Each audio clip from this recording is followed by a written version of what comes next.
नांदेड जिल्हा मध्यवर्ती सहकारी बँक मार्च 2026 अखेर संचित तोट्यातून मुक्त।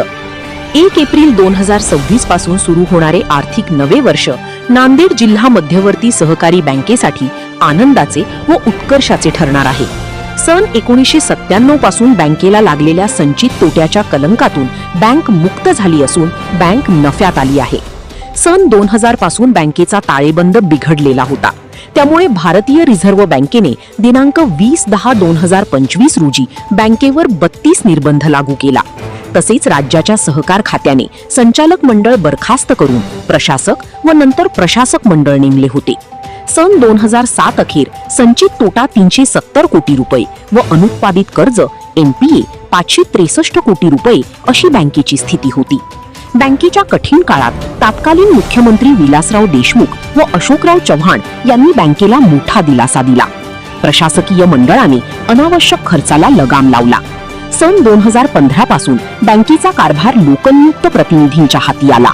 तेव्हापासून मागील 10 वर्षातील शासन थक हमीबद्दल राज्य शासनाकडून रुपये 25 कोटी, कलंबर सहकारी साखर कारखाना मालमत्ता विक्रीतून रुपये 22 कोटी व कायदेशीर तडजोडीतून विविध संस्थांकडून मोठ्या प्रमाणात कर्ज वसुलीची रक्कम बँकेला प्राप्त झाली।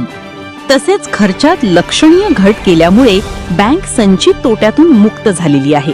सन 1997 पासून असलेला संचित तोटा रुपये 370 कोटीवरून तब्बल 29 वर्षानंतर बँक संचित तोटातून मुक्त होऊन मार्च 2026 अखेर बँक निव्वळ नफा रुपये 732.72 लाख झालेले आहे।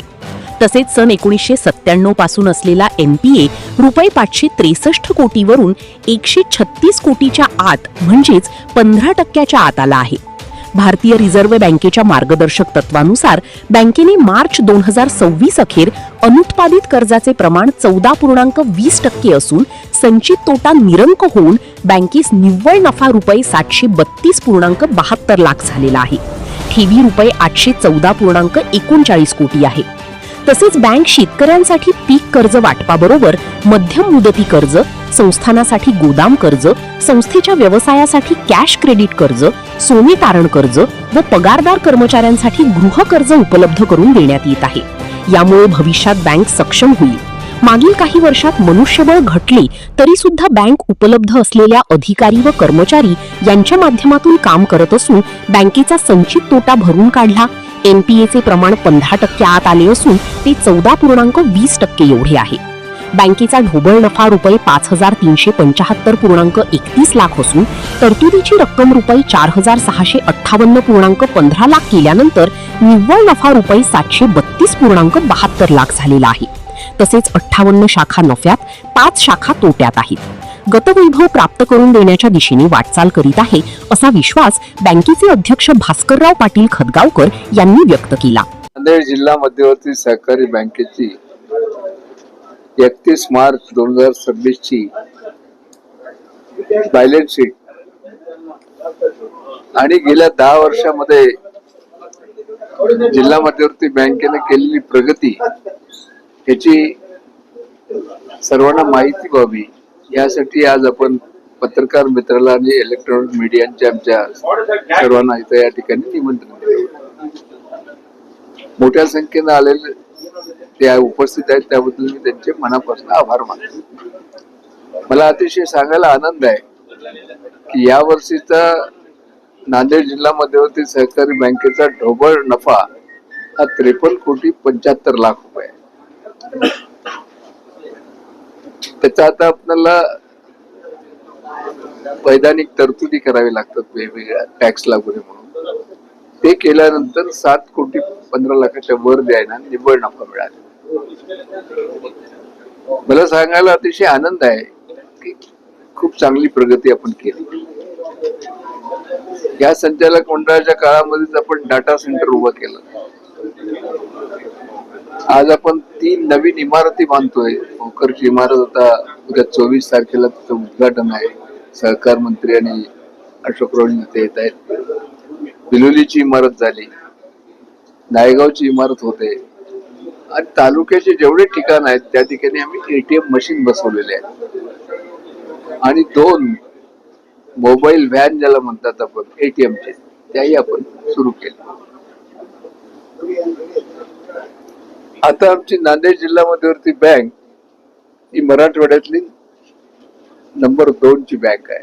लातूर ही पहिल्या नंबरवर आहे आणि आज आपण सर्व दृष्टीनं आपली जर बॅलन्स शीट आपण पाहिली तर आपण नंबर 2 वर आहोत. म्हणून गेल्या 2-2.5 वर्षापासून चेअरमन या नात्यानं मी काम करत असताना आमचे उपाध्यक्ष हनुमंतराव पाटील बेटमोगरेकर असतील, त्या ठिकाणी आहेत ते सर्व संचालक आहेत. काही आज उपस्थित राहू शकले नाहीत कारण आज लोकसभेचं अधिवेशन असल्यामुळं आमचे बंडू चव्हाण, नागेश पाटील दिल्लीला त्यांना जावं लागलं. म्हणून त्या सर्वांचं सहकार्य मिळालं आणि आमच्या कर्मचारी मित्रांनी खूप चांगलं काम केलं. तसं आमच्या कर्मचाऱ्यांची संख्या फार कमी आहे, 160-165 आहे. गव्हर्नमेंटच्या सँक्शन रेट प्रमाणे जवळपास 550 पाहिजे. तरी पण तेवढ्या कर्मचाऱ्यावर आपण ही बँक अतिशय चांगल्या पद्धतीने चालवली आणि आज आपण मराठवाड्यामध्ये नंबर 2 ची बँक आपली आहे. आज नांदेड जिल्हा मध्यवर्ती सहकारी बँकेच्या 2025-26 या आर्थिक वर्षाच्या ताळेबंदाच्या अनुषंगानं असलेली आर्थिक स्थिती आपल्या समोर मांडण्यासाठी माननीय अध्यक्ष महोदयांनी पत्रकार परिषद बोलवली होती. आपण पत्रकार परिषदेला अत्यंत शॉर्ट नोटीसवर उपलब्ध झाला त्याबद्दल सर्वप्रथम मी आपल्या सर्वांचे आभार व्यक्त करतो. आणि बँकेच्या ताळेबंदाची संपूर्ण माहिती तर अध्यक्ष महोदयांनी दिलेलीच आहे, परंतु ठळक ज्या गोष्टी आहेत त्या मुद्दाम उल्लेख करतो.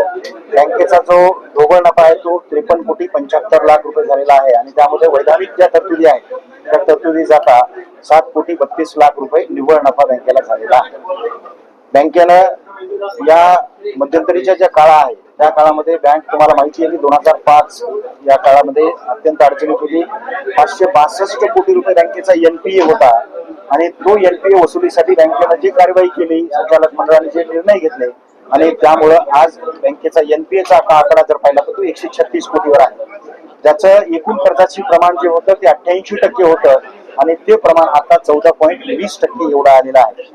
त्यासोबतच बँकेचा जो तोटा होता तो 370 कोटी रुपयाचा होता आणि आज परिस्थिती जर पाहिलं तर तोटा भरून काढून आपण आता 53 कोटी आपण ढोबळ नफा आणि निव्वळ नफा जो आहे तो आपला 7,32,00,000 आलेला आहे. आणि इतर सर्व पॅरामीटर जे आहेत जे नाबार्ड, आरबीआय यांच्या निकषानुसार सर्व पॅरामीटर बँक फुलफिल करते आहे. आणि आता जिल्ह्यातील सर्व ग्राहकांना बँक डिजिटल माध्यमातून सेवा उपलब्ध करून देते आहे. बँकेकडे मोबाईल व्हॅन आहे, आरटीजीएस, एनईएफटी असेल, एसएमएसची सुविधा असेल, सर्व सुविधा ज्या नॅशनलाइज बँका किंवा प्रायव्हेट बँका देतात त्या आपण देतो आहोत. यासोबतच मला सांगायला अत्यंत आनंद वाटेल की भोकर शाखा आमची जी आहे त्याच्या 24 तारखेला लोकार्पण आहे. त्याला माननीय सहकार मंत्री महोदय येणार आहेत, माजी मुख्यमंत्री महोदय येणार आहेत आणि अत्यंत सुसज्ज अशी इमारत आम्ही तिथे उभारलेली आहे. त्यासोबतच विरोधी शाखा सुद्धा आपण मॉडिफाय केलेली आहे, तिचं सुद्धा 25 तारखेला लोकार्पण आहे. आणि आता नायगाव शाखा सुद्धा आपण बांधकाम करतो आहोत. म्हणजे बँकेनं खूप चांगली प्रगती केलेली आहे आणि ती आपल्या माध्यमातून जनतेपर्यंत जावं ही आमची अपेक्षा आहे. बँक नफ्यामध्ये येण्यासाठी कुठले निर्णय बँक नफ्यामध्ये येण्यासाठी अत्यंत चांगले निर्णय संचालक मंडळाने घेतले, ज्यामध्ये वसुलीसाठी खूप मोठे निर्णय झालेले आहेत. जी वसुली होणं शक्य नव्हतं ती वसुली सुद्धा आपण केलेली आहे आणि ती वसुली झाल्यामुळं आपली प्रगती झालेली आहे. एकूण किती कर्मचारी आणि किती आवश्यकता आहे? एकूण आपल्याकडे आता 150 कर्मचारी आहेत. 541 कर्मचाऱ्याचा प्रतिबंध आपल्याला मंजूर आहे, परंतु कर्मचाऱ्याचा अभाव असताना सुद्धा कमी कर्मचाऱ्यामध्ये खूप चांगलं काम कर्मचाऱ्यांनी केलेलं आहे. सर, जिल्ह्यातील साखर कारखाने जे आहेत त्यांच्याकडे किती कोटी थकबाकी येणं बाकी आहे? जिल्ह्यातील आतापर्यंत आपण जर पाहिलं तर खूप मोठ्या संस्थांमध्ये मोठ्या प्रमाणात 562 कोटी रुपये एनपीए होता. आपण आता तो वसूल करत आलेलो आहोत. आता फक्त 136 कोटी रुपये राहिलेला आहे, ज्यामध्ये प्रामुख्याने 4 कारखाने आहेत, 5 कारखाने आहेत. उदरमनाथ सहकारी साखर कारखाना असेल, कलंबर असेल, त्याच्यानंतर जयांबिका असेल, हुतात्मा असेल आणि जय शिवशंकर या 5 कारखान्याकडे 130 कोटी रुपये येणं बाकी आहे. आणि इतर जे आहेत ते मग इतर संस्था छोटे आहेत. बँकेमध्ये सेव्हिंग सस्पेन्स रेट आहे, त्याच्यामधले जे पैसे आहे ते मंडळ आपण बँक वापरता येईल का त्याला?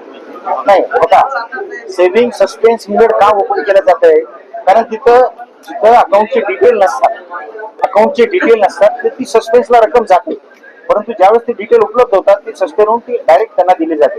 परंतु अशा अमाऊंट जर असतील जास्त तर त्या आरबीआयला 10 वर्षांनंतर पाठवावी लागतात, त्या आपण पाठवतात.